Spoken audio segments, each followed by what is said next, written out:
मुनाफे की तैयारी में आप सभी का स्वागत है और अब बात करते हैं ब्रोकरेज हाउसेस की। और हर्षदा हर रोज हमें बताती हैं ब्रोकरेज हाउस की रिपोर्ट्स किस पर निकल कर आई। और सबसे इंपॉर्टेंट इवेंट जो कल और आज में हुआ है वो ल्यूपिन को लेकर हुआ है। ल्यूपिन की मंदीदीप यूनिट जो एमपी में है उसको लेकर यूएसएफडीए ने कंसर्न्स रेज कर दिए हैं। हर्षदा, क्या कंसर्न्स हैं और ब्रोकरेज हाउसेस क्या कह रहे हैं? एक ऑफिशियल एक्शन इनिशिएटेड का यहाँ पर वार्निंग मिला है। उसमें बेसिकली यही होता है कि आगे शायद इस पर्टिकुलर यूनिट से इनको अप्रूवल्स ना मिले। अब तक जो यूएसएफडीए ने जांच की थी उसमें कई सारी खामियां पाई गई थी। करीब 22 ऑब्जर्वेशंस निकल कर आए हैं और उसके बाद ये ओएआई निकला है। अब ब्रोकरेजेस भी कह रहे हैं कि हाँ, ये चिंताजनक चीज़ है क्योंकि इसका नतीजा यही होगा कि एक बहुत ही कठोर एक्शन लुपिन के खिलाफ यूएसएफडीए लेता हुआ दिखाई देगा। हालांकि फाइनेंशियल इम्पैक्ट कितना रहेगा उसका आकलन करना थोड़ा सा इस समय मुश्किल है, लेकिन इस समय जो सबसे बड़ी चिंता है इस पर्टिकुलर डेवलपमेंट के बाद वो यही है कि क्या मैन्युफैक्चरिंग वाले रेगुलेटरी इश्यूज कंपनी ठीक से एड्रेस कर पा रही है या नहीं, या फिर उनको हैंडल कर पा रही है या नहीं। और इस इंसिडेंट के बाद ऐसा लग रहा है कि वहां पर थोड़े बहुत सवाल उठ रहे हैं नोमुरा। लेकिन इस सब के बाद कैब ये भी रहा है कि वो अपनी रेटिंग को बदल नहीं रहे हैं। बाय के कॉल के साथ जाएंगे। 1017 का टारगेट इन्होंने दिया है, लेकिन ये एक स्टॉक है जहां पर कल दोपहर से जिस तरह से भारी बिकवाली देखने को मिली आज भी फिसलेगा। बिल्कुल, तो डायरेक्टर साहब दिखाइए कल दोपहर से जो हर्षदा बता रही हैं आप किस तरह से इस शेयर ने गिरावट की शुरुआत तक करी है। 4% नीचे अच्छे बाजार में इस शेयर में क्लोजिंग हुई है। देखिए सेकेंड हाफ में तो कुछ तो लोगों को पता था जो फैक्टर इन कल हुआ है। 5 से 6% यूएस की सेल्स आती है इस यूनिट से। टोटल सेल्स कंट्रीब्यूट करता है ये प्लांट जो है वो $45 मिलियन का। कितना फैक्टर इन हो चुका है दीवान साहब और कितना आज होगा? कैसे देखते हैं इस खबर को आप? देखिए, खबर तो नेगेटिव है, देयर इज नो डाउट। और ये सिर्फ रेजिंग कंसर्न वाला जो इसको हल्के से एक ब्रोकरेज ने कहा, मुझे ये लग रहा है कि इससे इनको इम्पैक्ट ये होगा कि जो वापस रिवाइवल जो यूएस मार्केट में इनके लिए बहुत ज़रूरी हो चुका था वो डिले हो जाएगा। तो जो ईपीएस ग्रोथ हमने पेंसिल इन करी है उसको आप 2 क्वार्टर आगे, एटलीस्ट 2-4 क्वार्टर आगे कर रहे हैं। तो दैट मीन्स कि स्टॉक के जो टारगेट प्राइसेस हैं वो शायद चेंज नहीं हो रहे, लेकिन वो अवधि लंबी हो जाएगी वो अटेन करने के लिए। सो होल्डिंग पीरियड आपका जो है थोड़ा सा लंबा हो जाएगा। डेटा क्या कहता है राजेश जी? ल्यूपिन का सपोर्ट कहां पर है इस स्टॉक के लिए? देखिए, कल के सेशन में करीब 5% का ओपन इंटरेस्ट शॉर्ट साइड का क्रिएट हुआ है। तो स्टॉक में 750 एक इमीडिएट सपोर्ट है। अगर वो स्टॉक वहाँ से तोड़ देता है ये लेवल, तो मुझे लगता है कि अब ये यहाँ से स्टॉक में 725 तक की भी सेलिंग देखने को मिल सकती है।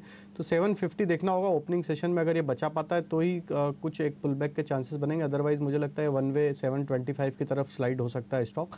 जिस तरीके का कल शॉर्ट क्रिएशन देखा है, मुझे लगता है कि स्टॉक में कुछ दिनों में हमें और बिकवाली देखने को मिलेगी। तो अभी थोड़ा सा वेट ही करना चाहिए इसको बाय करने के लिए। कोई भी पुल बैक एक्शन आती है तो मुझे लगता है 780 के अगर ऊपर नहीं आ पाता है तो उसको शॉर्ट ही करना चाहिए। और मुझे लगता है कि आगे आने वाले दिनों में 725 के टारगेट देखने को मिलेंगे। लेना है तो 780 निकल जाने दीजिए, ऊपर में 750 के ऊपर नजर रहेगी। नोट डाउन कर लिया है मैंने ये लेवल्स और प्री ओपनिंग ट्रेड में एक बार वापस से हम इसको रिविजिट करने वाले हैं। हर्षदा बताइए ब्रोकरेज हाउस के रडार पर और कौन से स्टॉक्स हैं? HCL टेक, और HCL टेक भी आज खबरों में है क्योंकि उन्होंने एक छोटा सा एक्विजिशन किया है डिजिटल स्पेस में। करीब $45 मिलियन खर्च किए हैं इस यूएस बेस्ड कंपनी को खरीदने में। इस पर क्रेडिट स्विस की रिपोर्ट है आउट परफॉर्मर की रेटिंग। माना जा रहा है कि स्टॉक 1310 के आसपास दिखाई देगा आने वाले समय में। इस एक्विजिशन से FY20 में करीब 20 बेसिस पॉइंट की और एडिशनल ग्रोथ देखने को मिलेगी और इनकी जो मोड टू ऑफरिंग्स है उसको और बेहतर कर पाएगी कंपनी। देखिए, डिजिटल स्पेस में अब अग्रेशन देखने को मिलेगा सभी आईटी कंपनियों की ओर से और उसी को फोकस में रखते हुए HCL टेक ने ये पर्टिकुलर डील की है। आप ध्यान रखिएगा येस बैंक पर भी। और येस बैंक में आपको याद होगा कल काफी तगड़ी तेजी देखने को मिली। 247 का हाई छुआ, 244 पर जाकर टिका और डॉयचे बैंक अब बुलिश हो गया है इस पर्टिकुलर कंपनी को लेकर। इन्होंने टारगेट जो है बढ़ा दिया है। 280 का टारगेट था उसे बढ़ाकर 300 पर लेकर आ रहे हैं। वो कह रहे हैं कि अब धीरे धीरे करके चीजें जगह पर बैठने लगी हैं। अर्निंग्स थोड़े से सॉफ्ट जरूर रहेंगे, लेकिन क्वालिटी जो है कंपनी की वो बेहतर होती हुई दिखाई देगी। जो भी खराब समय था, जो टफ फेज था, वो बीत चुका है। अब यहाँ पर स्टेबिलिटी देखने को मिलेगी और ग्रोथ देखी जाएगी। बेहतर परसेप्शन ही वैल्यूएशंस को बढ़ा सकता है, ये भी डॉयचे बैंक कह रहा है। तो काफी वो ऑप्टिमिस्टिक है इस कंपनी के परफॉर्मेंस को लेकर, तो इस स्टॉक पर आप ध्यान जरूर दें। पिछले 2 दिनों में वोल्टास फोकस में रहा और वोल्टास ने इनफैक्ट कई सारे एनालिस्ट से बातचीत की है। उस बातचीत के बाद 2 रिपोर्ट निकल कर आई है, CLSA और एडलवाइस की। CLSA ने साफ कह दिया है कि वो सेल कॉल के साथ जाएंगे, 500 का टारगेट दे रहे हैं वोल्टास पर। इनका जो जेवी था वर्ल्ड बैंक का, वहां से अच्छा रिस्पांस देखने को मिल रहा है, लेकिन उस पर्टिकुलर कॉन कॉल में या फिर एनालिस्ट मीट में उन्होंने ये जरूर कहा है कि इनकी जो कूलिंग बिजनेस है वहां पर Q4 में दबाव देखने को मिलेगा, और इनका जो इलेक्ट्रिकल मैकेनिकल बिजनेस है EMP, उसमें इलेक्शन के बाद ही ग्रोथ देखी जाएगी। तो वो शायद CLSA फैक्टर इन कर रहा है।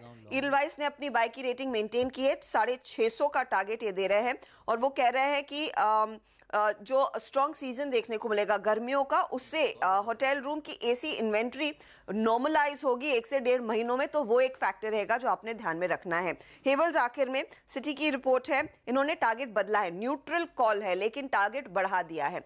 783 पहला टारगेट था, अब वो बढ़ाकर 860 के टारगेट की बात कर रहे हैं, और यहां पर उनको लग रहा है कि कुछ डाउनसाइड रिस्क्स हैं कि इनके कुछ पर्टिकुलर लॉन्चेस फेवर में नहीं गए हैं, लेकिन ईदर वेज यहां पर ग्रोथ देखने को मिलेगी और वो स्टॉक आज रेडार पर रहना चाहिए।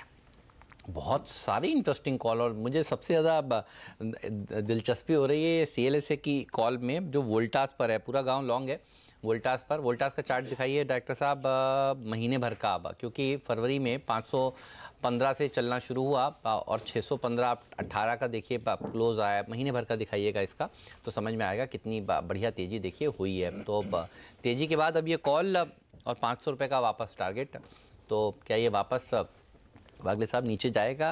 आप कैसे देख रहे हैं इसके चार्ट्स को? 21% की रैली एक महीने में 22% की बनी है।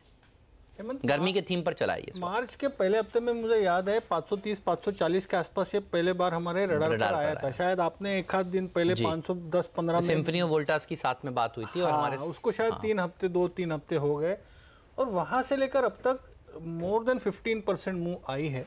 तो मैं ये नहीं कहता कि वीक है, बेसिक पैटर्न अच्छा है, लॉन्ग टर्म 700-750 जाएगा, ये सब ठीक है, but as a trader with the next few days ये हो सकता है कि एक 20-30 रुपए की करेक्टिव मूव आ सकती है। तो अगर आपको बाय करना है तो 590-570 मेरे लिए सही लेवल है। ये लेवल पे मैं तो बाय नहीं करूंगा। जवान साहब, ये क्या हुआ? अब वोल्टास को आज झटका लगेगा क्या? नहीं, पर बाइंग आ जाएगी इसमें नीचे के लेवल पे। आई डोंट थिंक इतना आसानी से नीचे, मतलब इसके बढ़ने के कारण भी ये फंडामेंटली ड्रिवन थे, और ऐसा भी नहीं था कि सिर्फ एक एक्सपेक्टेशन है कि ये हो जाएगा। और ये जो कहना कि रेफ्रिजरेटर और AC हमने वॉशिंग मशीन सिर्फ बैक, मतलब जो उनका जो वर्ल्ड बैंक के साथ जो JV है उसमें ये होगा, पर UCP बिजनेस जो AC वाला बिजनेस है, यूनिटरी कूलिंग प्रोडक्ट्स, वो सफर करेगा। ये अटकलें थोड़ी सी नहीं, इनफैक्ट मैनेजमेंट ने खुद कहा है प्रकाश, क्योंकि मैं वो डिटेल्स पढ़ रही थी, उन्होंने ये कहा कि गाइडेंस जो है मार्जिन्स का जो पहले 14.7% था, उसे 11% पर लेकर आए FY19 में, यानी कि Q4 में थोड़ा सा वो प्रेशर देखने को मिलेगा। करेक्ट, Q4 मतलब ये वाली तिमाही, राइट, और उसके बाद गर्मियों का सीजन देखने को मिलेगा, तो शायद नियर टर्म में हल्का सा दबाव आ सकता है। वो गिरेगा, so definitely logically it should correct, but वो फिर बाइंग आ जाएगी नीचे के लेवल्स पे। मैं ये कह रहा हूँ क्योंकि आप देखिए गर्मियों का सीजन अभी बाकी है, सो फॉरवर्ड लुकिंग जो बाइंग है वो तो आगे के, और ये इस बार एक्सटेंडेड विंटर रहा आपका, ये सब रहा, इस वजह से तो उल्टा गर्मी कैसी आती है, थोड़ा सा वो अटकलें उस पे हैं। बट आई थिंक सीजनैलिटी की वजह से जो चेंज होगा वो उसका इम्पैक्ट अब्सॉर्ब कर लेगा स्टॉक। चलिए, तो स्टॉक पर भी रिविजिट करेंगे मार्केट खुलने के बाद। लेट्स सी CLSA की रिपोर्ट से कितना गैप डाउन ये स्टॉक खुलता है। लेकिन एक और रिपोर्ट जो भाषा ने बताई क्रेडिट स्विस की HCL टेक पर, वो मुझे बहुत इंटरेस्टिंग नजर आ रही है। एक छोटा सा ही एक्विजिशन किया है, और जिस कंपनी को इन्होंने एक्वायर किया है उसमें कुल 200 ही कर्मचारी हैं, लेकिन एक्विजिशन छोटा है लेकिन सुंदर है, बढ़िया है। ये क्रेडिट स्विस दरअसल कह रहा है। पालविया साहब, डेटा कैसा लगता है HCL टेक का? बागले साहब ने तो कल सुबह सुबह बाजार खुलते ही कहा था HCL टेक खरीदेंगे। बागले साहब, पता था आपको? क्या नजर आ रहा था ऐसा कुछ चार्ट में? चार्ट में पहले मॉर्निंग में प्राइस ब्रेकआउट था वॉल्यूम के साथ, और इसमें 990 का 200 डे मूविंग एवरेज है। कोई स्टॉक जब 200 डे मूविंग एवरेज से बाउंस करता है, इतना अब हमें आ गया सर समझ में तो फिर बढ़ जाता है। पालविया साहब बताइए, HCL टेक आज कैसे अप्रोच करेंगे आप? देखिए कल के सेशन में भी बाइंग इंटरेस्ट देखने को मिला था। मुझे लगता है कि इसमें और थोड़ा सा अपसाइड यहाँ से एक्सटेंड हो सकता है। 1050 से 1065 तक का मुझे लगता है कि मूव आना चाहिए। सो स्टॉक में बाय करना चाहिए और यहाँ से स्टॉप लॉस मेरे हिसाब से 1010 का स्टॉप लॉस रख के इसको लॉन्ग किया जा सकता है। तो जिस तरीके का बाइंग एक्शन कल के सेशन में दिखा, मुझे लगता है आज भी एक्सटेंड होना चाहिए। ओके, आज भी तेजी की पोजीशन आप लेकर चलेंगे। आप एग्जैक्ट टारगेट क्या देंगे पालविया साहब? 1050 और 1060 के टारगेट। 1050 से 60 का टारगेट। अच्छा, यस बैंक और हेमंत, इस स्टॉक को हम प्रकाश गाबा और मैं डिस्कस कर रहे थे 1 बजे और उन्होंने कहा था कि तेजी आएगी। 250 का टारगेट दिया, उससे 3 रुपए चूके, 247 का हाई इसने दिखाया था। लेकिन डॉयचे बैंक की रिपोर्ट में जो कन्विक्शन के साथ इन्होंने कहा है कि 300 का टारगेट होना चाहिए। दूसरी तरफ उन्होंने कहा है कि जो टफ फेज था वो बीत चुका है, स्टेबिलिटी की तरफ बढ़ेंगे और बेहतर परसेप्शन ही वैल्यूएशंस को और आगे और बढ़ाएगा। तो बागले साहब पहले बताइए, आज 250 के पार निकलेगा तो अगला टारगेट आपका क्या रहेगा? हर्षदा, कल आवरली चार्ट्स में 240 पे जो ब्रेकआउट वॉल्यूम्स के साथ आया है, उसका आज का इंट्राडे टारगेट लगभग 255, 258, मे बी 260 तक बनता है, जो मुझे लगता है 7-8% की मूव है। 245 मतलब मैं 10, 12, 15 रुपए की बात कर रहा हूँ। पोजिशनली मुझे लगता है ये 300 के पार जाना चाहिए। अगर आप 3 से 4 हफ्ते या 2 से 3 हफ्ते देंगे, मुझे नहीं लगता ये 240 के नीचे जाएगा। Any move towards that should be bought on a day where there is correction. और 280 से 300 ये मेरा शायद यही एक्सपायरी में आ जाए। 280 से 300 ये एक्सपायरी या may be first week of April. इतना कॉन्फिडेंस आपको भी है प्रकाश? Yes bye. ये टाइमलाइंस थोड़ी सी मेरी अलग है। 300 इज द गिवन, तो आना है। तो जिसको 300 दिख रहा है, मतलब लक्ष्य कन्विक्शन वाला है, तो आप 245 में लें, 250 में लें, डजंट मैटर। बट थोड़ी सी लालच अगर मैं करूं तो मैं ये वेट करना चाहूंगा मार्च के जब आंकड़े आएंगे, उसमें जो एनपीए रिकग्निशन, जो फाइनल राउंड बाकी है नए सीईओ के आने के बाद, वो एक आपको मौका मिलेगा। अगर उससे पहले रनअप आ गया तो ये वापस 240 तक ही आएगा। ये नहीं कि अगर ये रनअप नहीं एक्सटेंड होता तो, और ये बहुत बढ़िया रनअप धीरे धीरे हुआ, ये एक साथ नहीं हुआ कि 200 से सीधा 245 आया है। ये रोज 4-5 रुपए की हलचल होते होते अगर ये आता है तो 215, 220 तक का एक आपको होगा, तो आप ऐड और कर सकते हैं। That would be a better strategy. As a trader आप ले और एज एन इन्वेस्टर आप नीचे और लें, बट 300 इज डेफिनेटली हैपनिंग। इस पर रखिएगा नजर। अच्छा, आप लंदन जब गए थे तो कौन सी एयरलाइन से गए थे? मैं तो इंडियन एयरलाइन से। अच्छा, इंडियन। खाना अच्छा है? नहीं, उनके प्लेन्स भी बड़े हैं, वाइड बॉडीड है, थोड़ी सीटें खुली रहती हैं। जेट और बोइंग नहीं था वो। हाँ, बोइंग 737 मैक्स, सब बोइंग के साथ प्रॉब्लम नहीं है। 737 मैक्स नहीं था। मैक्स नहीं, वो तो सबसे ज्यादा स्पाइस के पास है। हाँ, स्पाइस है। और कल हमने बात की थी, दिखाइए डायरेक्टर साहब स्पाइस। हर्षदा ने कल सुबह सुबह जो समझाया था, अच्छा हर्षदा इंटरव्यू करके आई थी तो हर्षदा को पता था क्या सब हो रहा है। तो देखिए दबाव में था इंडिगो।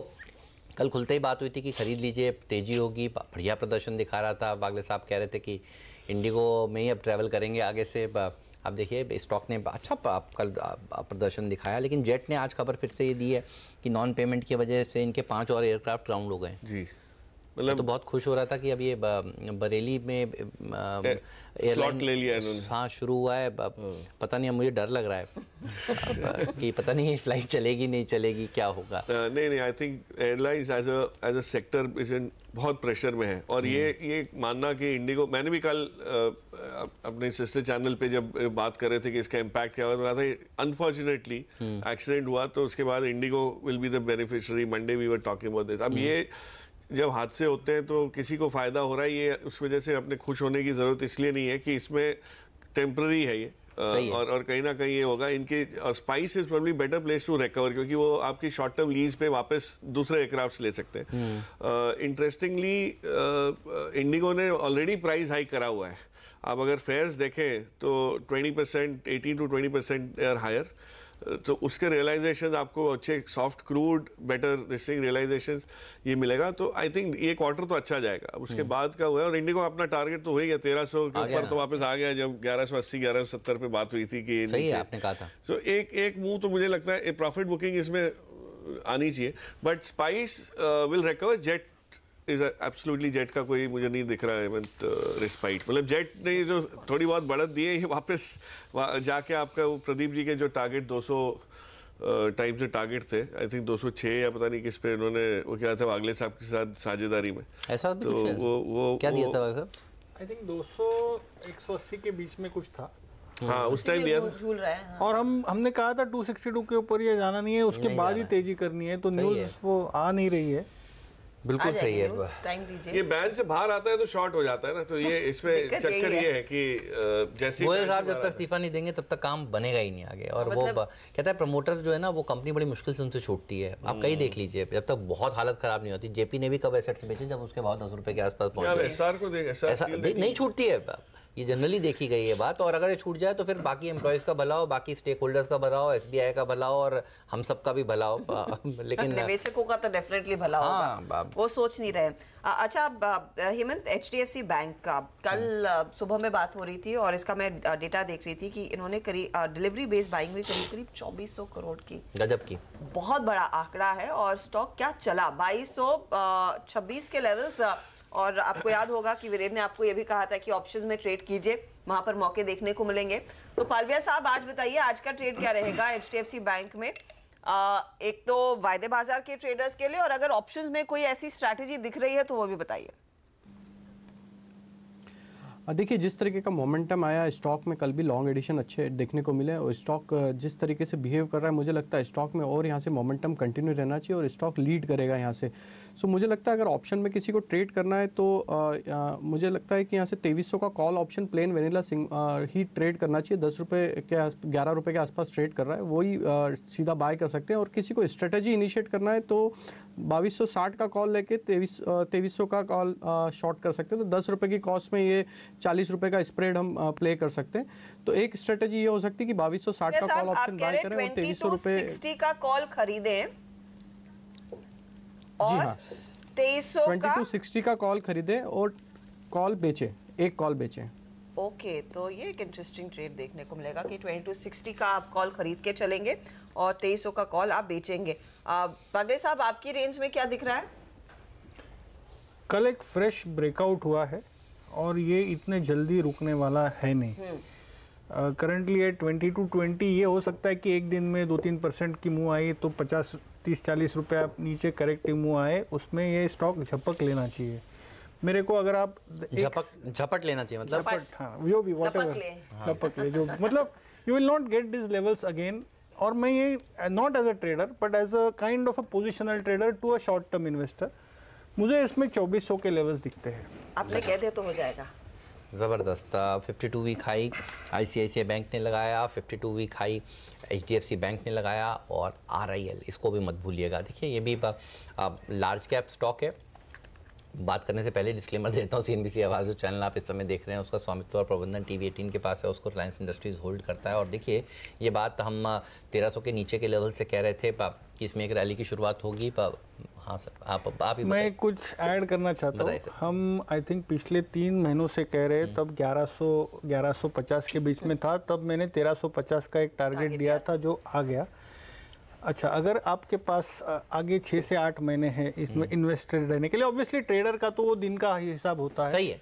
मैं 1550-1600 minimum on an outer side 1700-1750 ना 1750 can take 1 year, 10 months 12 months में भी 15 मंथ्स। बट अगर आपने लिया है तो मत निकालिए। और हमने ये इसकी शुरुआत 550 से की थी, बिल्कुल याद अभी वो उसके बाद स्प्लिट हुआ है और तभी हमने, मेरे रडार पर ये कभी भी एज अ सेल कैंडिडेट आया ही नहीं है। प्रॉफिट बुकिंग की बात अलग है।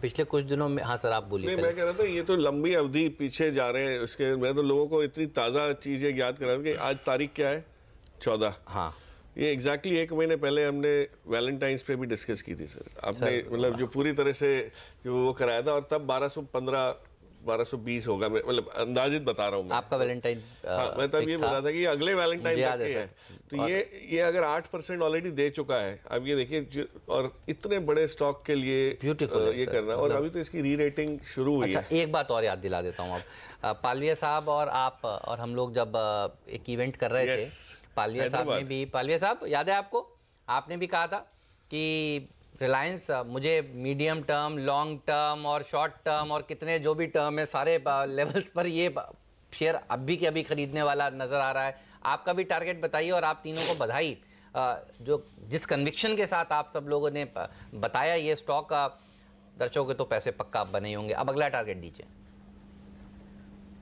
देखिए हेमंत जी, रिलायंस पे तो हमारी एडवाइस हमेशा यही रहती है कि जब भी बाजार में अगर कुछ समझ में नहीं आ रहा और बाजार में कुछ भी लेना है, किसी को इन्वेस्ट करना है, तो हम रिलायंस ही रिकमेंड करते हैं कि जब भी कोई भी डिप भी मिले और बाजार भी कोई करेक्शन मोड में आता है तो रिलायंस ही बाय करें। हमारे टारगेट 1500 से 1550 के जिस तरीके का फॉर्मेशन और जो कंसिस्टेंसी इसमें बाइंग में देखने को मिलती है स्टॉक में, तो मुझे लगता है ये जिस तरीके का बिहेव अभी नियर टर्म में भी देखने को मिला, मुझे लगता है ये स्टॉक 1500-1550 तक के टारगेट इजीली दिखाएगा, और ये हो सकता है कि हम अगले 2-3 महीने में ही ये टारगेट देखने को मिल सकते हैं। ओके, तो यहाँ पर अब 1500 की बात हो रही है और RIL लगातार तेजी में है और तेजी का एक बहुत स्ट्रॉन्ग खिलाड़ी साबित हो रहा है। अच्छा, कुछ और काउंटर्स जहाँ पर आज खबरें हैं। अरविंद फैशन जो हाल ही में वो डीमर्ज्ड एंटिटी लिस्ट हुई है, इसमें वैनगार्ड ने हिस्सेदारी बेची है। प्रकाश, 1.32% का स्टेक। अब वैनगार्ड मुझे याद है ये फ्लिपकार्ट में बड़ा पैसा लगाकर बैठा था, तो they understand what is the value of business. ये हिस्सेदारी क्या वो पूरी तरह से एग्जिट तो हुए नहीं है, लेकिन माइल्ड प्रॉफिट बुकिंग की होगी या फिर पैसे निकाले होंगे कहीं और निवेश करने के लिए। अब इस बिजनेस पर आपके विचार क्या है? देखिए, बिजनेस बहुत उम्दा है, देयर इज नो डाउट, पर जो मिसमैच एक्सपेक्टेशन और फाइनली लिस्टिंग का जो हुआ है, ये इतना बड़ा मिसमैच मैंने बहुत समय बाद देखा है कोई मार्केट में होते हुए, और वो भी कोई अच्छे ब्रांड, अच्छी कंपनी के। इनकी स्ट्रेंथ क्या है कि जो इन्होंने रिटेलिंग वाला जो काम शुरू किया था और उसमें एक अनलिमिटेड करके इन्होंने ब्रांड अपना बनाया, जो बहुत बड़े स्टोर्स हैं, सिंगल ब्रांड स्टोर्स हैं, लेकिन इनके जो प्राइस पॉइंट्स हैं और जो रेंज इनके पास है, चाहे वो US पोलो हो, इस टाइप के जो टॉमी, सारी जो इंटरनेशनल ब्रांड्स है वो इनके पोर्टफोलियो में है। खुद के इनके इतने अच्छे स्टोर्स खुले, एक्सपेंशन हुआ है, स्टोर इन स्टोर सेल्स इतने अच्छे, बट सब कुछ होते हुए लोगों की एक्सपेक्टेशन बहुत हाई थी कि ये 1200, पता नहीं, मैं तो मैंने रिपोर्ट पढ़ी थी 1400 रुपए की। हाँ, तो वो मैंने ट्वीट भी किया था, और फिर जब लिस्ट हुआ तो मैंने बोला हाई उसको डिलीट करूं कि छोड़ दूं कि क्या करूं। ये आधा हो गया, मतलब आधे पे लेवल पे खुला। तो सम ऑफ पार्ट्स के हिसाब से अगर आप देखें तो this is a fair level, there is no doubt, but expectations उस टाइप की थी, और जिनको ये वाला स्टॉक नहीं रखना है लेकिन सिर्फ अरविंद लेना था, जो जिसमें से ये डीमर्ज होके अनूप इंजीनियरिंग और ये जो मिले हैं, तो उस लिहाज से एक थोड़ा सा इसमें रीसेट हो रहा है कि जिसको जो चाहिए वो रखे और जो नहीं चाहिए उसको आप परे हो जाए उससे। सो मेरे हिसाब से ये स्टेबलाइज हो जाएगा, उसके बाद इसमें बहुत बढ़िया ग्रोथ, जैसे AB फैशंस में आई। AB फैशन 160-165 से जो रफ्तार पकड़ के बैठा है, वो री रेटिंग हुई है, तो वो इसमें भी होगी, लेकिन ये थोड़ा सा अभी डिमांड सप्लाई प्राइस इक्विलिब्रियम को आते हुए थोड़ा सा समय लग सकता है, वहाँ पड़ रहा है। जी हाँ, और मेरा तो स्टांस वागले साहब को याद है, लिस्टिंग भी बेचो, नहीं चक्कर में मत पड़ो। ये डिमर्जर कहाँ जाके कौन सी एंटिटी कितने दिन बाद जाके लिस्ट हो, क्या भाव पे लिस्ट हो, ये सबसे अच्छा है। बहुत सारे और मौके हैं, बहुत सारे और ऐसे मौके हैं जो बाजार में आपको क्लियर कट मिलते हैं। क्या इंतजार करते करते क्या बहुत दुख होता है।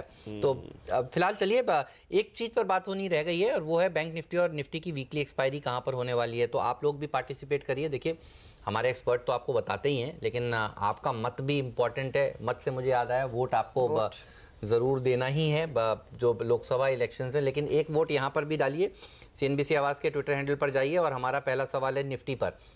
निफ्टी की एक्सपायरी कहाँ होगी, तो आप लोग अपना राय हमें ज़रूर बताइए। और बहुत सारे ऑप्शंस हैं, और मुझे जो सबसे अच्छा ऑप्शन नज़र आ रहा है वो है 11,350 के ऊपर होगी, और 40% पार्टिसिपेंट्स ने दरअसल यही कह दिया है। डॉक्टर साहब दिखाइएगा आप, तो निफ्टी की एक्सपायरी कहाँ होगी, ये है पहला सवाल। 11,350 के ऊपर होगी आज वीकली एक्सपायरी। ये पोल आप लोग अभी ज़रूर पार्टिसिपेट करिए। तब तक मैं अपने एक्सपर्ट से यहाँ पर एक व्यू ले लेता हूँ। पालविया साहब बताइए, आपको क्या लग रहा है निफ्टी की वीकली एक्सपायरी कहाँ होने वाली है? ऑप्शन आपके सामने है 11,300, 11,350 या 11,350 के ऊपर। 11,350 के ऊपर ही होगी। 11,350 के ऊपर ही होगी। गुड चांस 11,400 के ऊपर भी हो जाए। वो हमने ऑप्शन दिया नहीं है लेकिन आप इसके लिए 50 के ऊपर चलो। लेकिन हाँ, तो अगर 11,350 के ऊपर आराम से होगी। आपको भी लग रहा है सर? मेरे को आइडिया ऑनेस्टली आज के लेवल का नहीं है, बट बैंक निफ्टी के मूव को देखते हुए निफ्टी की बात हो रही है सर। बैंक निफ्टी वाला पोल तो मैं अभी लाऊंगा। हाँ, निफ्टी तो ऐसा है ना, अपवर्ड ऑर्बिट। अब वो आज का दिन क्या होता है ये मेरे बस की बात नहीं है प्रेडिक्ट करना, बट ये लोग ऑप्शन लेवल्स देख के अपना कर पाते हैं, इस वजह से हो सकता है एक्यूरेसी इनकी ज्यादा हो। ठीक बात है। आप तो शुभम भी हमारे साथ जुड़ेंगे, उनसे भी जानेंगे ये सवाल। लेकिन बैंक निफ्टी की वीकली एक्सपायरी कहाँ होगी, ये भी हमारा पोल है और इसमें भी आप पार्टिसिपेशन कर सकते हैं। आपके लिहाज से पालविया साहब कहाँ पर होने वाली है? 29,000 के पास होना चाहिए। तो मेरा अगर ऑप्शन है तो 28,900 से 29,000 रेंज में होना चाहिए। ऑलमोस्ट 29,000 के आसपास ही होना चाहिए। 28,900 और 29,000 ये रेंज है जिसमें ज्यादातर लोग कह रहे हैं। 31% लोगों ने। अच्छा, यहाँ पर हेमंत, अच्छा नहीं 39% हो गया आपके बोलते ही, तो आपने कॉन्फिडेंस बस बढ़ा दिया है। वागले साहब 29,100। ये साहब बहुत बुलिश हैं, जो हम ऑप्शन नहीं दे रहे हैं उसके आगे निकल रहे हैं यार। हेमंत, आई लव यू वागले साहब। हेमंत क्या बात है। बुल्स जो है ना, हेमंत, हमने सोमवार को शुरुआत की थी कि 500 पॉइंट या तभी कोई बात नहीं कर रहा था, ये फैक्ट है। सही है, कोई नहीं कह रहा था। कल फ्राइडे है, एक हफ्ता कंप्लीट होने वाला है। हमको ये डिस्कस करना चाहिए, आपको ये पोल लेना चाहिए कि नया हाई होगा या 11,760 या 11,400 के नीचे या 500 के कल नीचे। किया था सर बात, अभी दोबारा बात करते हैं। चलिए आशीष पोल लेंगे सर, आपने कह दिया है, उसको बनवाएंगे। डायरेक्टर साहब हमारे और स्टूडियो में सब लोग देखिए बिल्कुल चौकन्ने हैं। ये वाला पोल भी हम लेने वाले, लेकिन आशीष जो है वो हमारे साथ जुड़ चुके हैं और आशीष हर रोज़ बताते रहते हैं आपको कि लिस्ट तैयार कर लीजिए, लिख लीजिए। अगर आप लेट से जुड़े हैं, किसी कारण से सुबह सुबह नहीं उठ पाए, वैसे तो उठना चाहिए। तो आशीष बताइए, लिस्ट लंबी है छोटी है? लिस्ट तो काफी अच्छी है। अच्छा, एक्शन आपको तगड़ा देखने को मिलेगा। जैकपॉट आज भी है क्या? हाँ, जैकपॉट भी है। जैकपॉट भी है, चलिए बताइए। सबसे पहले तो जुबिलेंट फूडवर्क्स जिसकी आप लोग चर्चा कर रहे थे, प्रमोटर्स आज 40 लाख शेयर्स बेचेंगे, यानी कि कुल इक्विटी का 3% हिस्सा 1272 रुपए पे। कल की क्लोजिंग से 4% का डिस्काउंट होगा, ध्यान रखें। ल्यूपिन और यूएसएफडी ने इस कंपनी की जो भोपाल के पास मंडीदीप फैसिलिटी है उसे ऑफिशियल एक्शन इंडिकेशन कैटेगरी में डाल दिया है। आसान शब्दों में, हालात जब ये रेमेडियल मेजर्स पूरे कर लेंगे तो रीइंस्पेक्ट करा जाएगा, और जब ये डाला जाता है OAI में तो ज्यादा लाइकली होता है उस फैसिलिटी के वार्निंग लेटर जारी होने का। हालांकि मंडीदीप बहुत इंपॉर्टेंट नहीं है, कुल सेल्स का सिर्फ 4 से 5%, कुल यूएस सेल्स का 4 से 5% वहां से आता है, इस बात का ध्यान रखें। Alkem labs, high BP drug की दवा के लिए यूएसएफडीए से मंजूरी। डीएचएफएल को लेकर रिपोर्ट्स आ रही हैं कि नेशनल हाउसिंग बैंक ने इस कंपनी की बुक्स का पिछले हफ्ते इंस्पेक्शन करा था। 4 मेंबर की कमेटी थी, दिल्ली, नागपुर, मुंबई में जाके इंस्पेक्शन हुआ और रिपोर्ट कुछ हफ्तों में सबमिट होगी, और कहा जा रहा है कोई मेजर डिविएशंस नहीं है। ऐसा है तो स्टॉक के लिए अच्छी खबर। लेमन ट्री, और यहां पे इन्होंने non binding term sheet sign कर दी है। कीज होटल, आपने नाम सुना होगा, 100% स्टेक वहां पे एक्वायर करेंगे। ये कीज होटल 21 होटल्स मैनेज करता है, 1911 कीज हैं इनके पास, रूम्स हैं आसान शब्दों में। वैल्यू, फंडिंग, टाइमलाइन, इस पे कोई खुलासा नहीं। REC ओवरसीज बॉन्ड होल्डर्स से के साथ सेटलमेंट की कोशिश थी $50 मिलियन पे, और अब खबर ये है कि $140 मिलियन की उनकी तरफ से मांग आती हुई, तो बुरी खबर। PNB गिल्ड्स, और कहा जा रहा है इस बार RBI डॉलर्स डायरेक्टली बाय करता हुआ नजर आएगा बजाय बॉन्ड्स के, लिक्विडिटी इंजेक्ट करने के लिए। इन एडवांस टैक्स का समय है उस आउटफ्लोज को की भरपाई करने के लिए। अगर ऐसा हुआ तो PNB गिल्ड्स के लिए खराब खबर, ऐसा हुआ तो बॉन्ड्स में दबाव देखने को मिलेगा, और शायद सरकारी बैंक PNB, कैनरा, IOB जैसे रडार पर रखें। जेट एयरवेज, अब तो रोज की कहानी हो गई है, लेकिन इस बार जो नया अपडेट है वो है 5 और एडिशनल एयरक्राफ्ट ग्राउंड कर दिए गए हैं। DCM श्रीराम, 30 मेगावाट के पावर प्लांट का कामकाज कमीशन कर दिया गया है, और अब तो ग्रिड को वहां से सप्लाई शुरू हो चुकी है पावर की। बजाज कंज्यूमर केयर, हाल में प्रमोटर्स ने माल बेचा था और अब इन्होंने बेन एंड कंपनी को इंगेज करा है। बेन एंड कंपनी दरअसल इनकी फ्रंट एंड स्ट्रैटेजी बनाने में मदद करेगी। स्टार सीमेंट्स, और इसको 115 करोड़ रुपए मिले हैं फ्रेट सब्सिडी क्लेम्स के तौर पे केंद्र सरकार से, और एडिशनल 42 करोड़ रुपए और आने हैं। GTND मॉडर्नाइज करेंगे राजस्थान के ट्रांसमिशन ग्रिड को, ऑर्डर मिल गया है। येस बैंक पे डॉइचे बैंक की रिपोर्ट, और येस बैंक की रिपोर्ट इसलिए हाईलाइट कर रहा हूं क्योंकि कल बहुत दिनों बाद येस बैंक में वापस मोमेंटम रिज्यूम हुआ है। 280 से टारगेट बढ़ाकर 300 रुपए कर दिया है। वोल्टास की कल एनालिस्ट मीट थी, कोई प्राइस हाइक नहीं लिया ऑफ लेट इस कंपनी ने, लेकिन समर डिमांड को लेकर कॉन्फिडेंट है कि नॉर्मल होगी। नॉर्मल इसलिए इंपॉर्टेंट है कि पिछले 2 सालों से एबरेशंस देखने को मिले थे, तो उनका कहना है नॉर्मल भी अच्छा रहेगा इस कंपनी के लिए। हालांकि ब्रोकरेजेस डिवाइडेड हैं। HCL टेक्नोलॉजीज, और यहां पे इन्होंने एक यूएस की डिजिटल ट्रांसफॉर्मेशन कंसल्टिंग फर्म को एक्वायर करा है $45 मिलियन अपफ्रंट देकर, और रिपोर्ट सजेस्ट करती है कि बड़ी अट्रैक्टिव डील करी है इन्होंने। 1 टाइम ऑफ सेल्स, आमतौर पर ऐसे डील्स 2 से 3 टाइम्स ऑफ सेल्स होती हैं, हालांकि छोटा एक्विजिशन। F&O बैन में BML को अब और जोड़ लीजिए, जिसमें अच्छी रफ्तार देखने को मिल रही थी। IDBI, जेट, रिलायंस इंफ्रा और आर पावर तो ऑलरेडी था। E-क्लार्क्स की आज बोर्ड मीटिंग है, 720 करोड़ रुपए इनकी बुक्स में है, और आज ये लोग बायबैक पे विचार करने वाले हैं। और हाँ, अजंता फार्मा का आज बायबैक खत्म होने जा रहा है। टेंडर रूट है, 1300 रुपए पे बायबैक कर रहे हैं। भाव देखकर लग रहा है आपको आज टेंडर कर देना चाहिए।